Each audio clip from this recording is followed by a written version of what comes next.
Hello friends, Rita सरकार द्वारा प्रस्तुत गोपाल भांड़ की अगली कहानी का शीर्षक है कटहल पाने की तरकीब।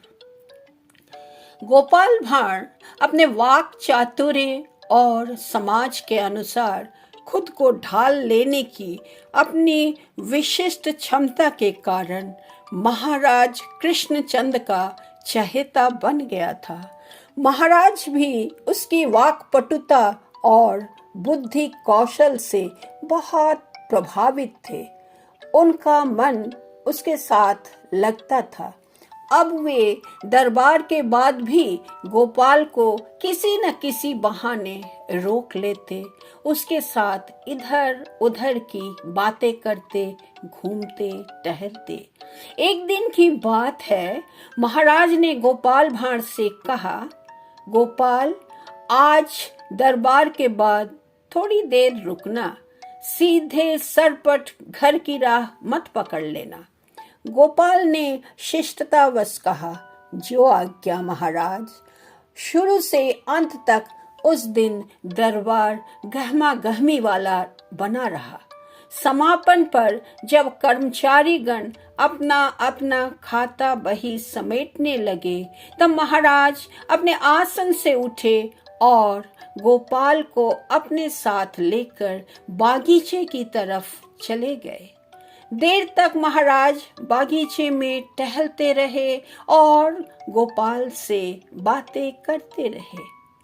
बागीचे में टहलते टहलते वे दोनों उस भाग में आ गए जहां फलदार वृक्ष लगे थे। गोपाल को पके कटहल की सुगंध मिलने लगी। उसे कटहल बहुत पसंद था। जैसे जैसे दोनों आगे बढ़ते रहे, कटहल की गंध और तेज होती महसूस हुई। चलते चलते वे दोनों उस स्थान पर पहुंच गए जहां कटहल के पेड़ों का लंबा सिलसिला था। पेड़ों के तनों से लटके पके कटहलों को देखकर गोपाल के मुंह में पानी आने लगा। इच्छा हुई कि वह महाराज से कटहल मांग ले, मगर संकोचवश वह ऐसा नहीं कर पाया। सूरज डूबने के बाद जब अंधेरा घना होने को आया, तब महाराज ने गोपाल को घर जाने की इजाजत दी। बागीचे से घर की राह पकड़ने के बाद भी गोपाल की नाक में कटहल की सुगंध बसी रही। उसका मन ललचा रहा था। रास्ते में वह सोचने लगा कि ऐसी कोई तरकीब निकाली जाए कि बिना मांगे ही महाराज उसे कटहल दे दे। इसी उधेड़बुन में राह कैसे कट गई, उसे इसका आभास नहीं रहा। घर पहुंचकर गोपाल ने हाथ पैर धोए और भोजन करके बिस्तर पर लेट गया। कटहल की सुवास उसे याद आती रही। अंततः कुछ निश्चय कर वह सो गया। दूसरे दिन जब वह दरबार जाने के लिए तैयार हुआ, तब आईने के सामने खड़ा होकर देर तक अपनी मूंछों पर तेल मलता रहा। उसने खूब सारा तेल अपनी मूंछों और होठों पर लगा लिया। जब गोपाल दरबार में उपस्थित हुआ, तब उसकी मूंछों से टपकते तेल को देखकर दरबारी हंसने लगे। दरबारियों के हंसने का कारण जानने के लिए महाराज ने जब गोपाल की ओर देखा, तब उन्हें भी हंसी आ गई।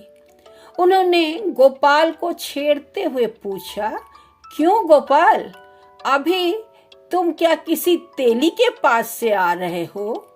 महाराज के इस सवाल पर सभी दरबारी हंस पड़े।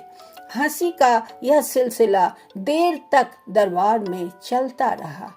गोपाल ने मेधाबल, वाक्पटुता और बुद्धि चातुर्य की महाराज द्वारा इसी दरबार में प्रायः सराहना की जाती रही थी, जिससे सभी दरबारी गोपाल से जलते थे। आज जब महाराज ने उसकी तेल चुपड़ी मूंछों के कारण उसका उपहास किया तो दरबारियों को अपनी भड़ास निकालने का अवसर मिल गया। हंसी के बहाने वे दरबार में गोपाल का उपहास ही तो कर रहे थे। गोपाल इस स्थिति की कल्पना करके ही आया था, इसलिए दरबारियों की हंसी से उद्वेलित नहीं हुआ और न महाराज के सवाल से ही उसे कोई परेशानी हुई। उसने मुस्कुराते हुए महाराज से कहा, महाराज, मैं किसी तेली के पास क्यों जाऊंगा? तो फिर तुम्हारी मूंछों से तेल क्यों टपक रहा है? महाराज ने पूछा। महाराज, यह तो सतर्कता के लिए लगाया गया है, गोपाल ने उत्तर दिया। कैसी सतर्कता? महाराज ने पूछा। महाराज, गोपाल ने मुस्कुराते हुए कहा, कटहल का लासा बहुत गाढ़ा होता है, चमड़ी पर लग जाएगा तो छूटना मुश्किल, मूंछों में लग जाए तो मूंछ मुड़ाए बिना कोई उपाय नहीं है। उस लासा से छुटकारा पाने का, और महाराज, मैं अपनी मूंछों से बहुत प्यार करता हूँ, इसलिए उसकी सुरक्षा के लिए मैं मूंछों में पर्याप्त मात्रा में तेल लगाकर आया हूँ। महाराज उसके उत्तर से चकरा गए। अरे, यह राज दरबार है, यहाँ तुम्हें कटहल के लाशे से बचाव की जरूरत क्या है? महाराज ने पूछा। गोपाल थोड़ी देर तक महाराज को देखता हुआ मुस्कुराता रहा, फिर बोला, महाराज, कल बागीचे में मैंने कटहल के पेड़ों पर पककर तैयार हुए सैकड़ों कटहल लटके देखे। मुझे लगा कि यदि महाराज आज्ञा देंगे तो निश्चित रूप से मुझे कटहल खाना पड़ेगा। इसलिए महाराज को फिर हंसी आ गई, लेकिन इस बार कोई दरबारी हंस नहीं पाया। सबने समझ लिया कि गोपाल ने अपने लिए कटहल की जुगत भिड़ा ली है। महाराज ने हंसते हुए माली को बुलवाया तथा आज्ञा दी कि अभी 5-7 तैयार कटहल तोड़कर गोपाल के घर भिजवा दिए जाएं। गोपाल मन ही मन मुस्कुराता हुआ अपनी मूंछों के तेल को पोंछने में लग गया और उसे कटहल तो मिल गया। धन्यवाद।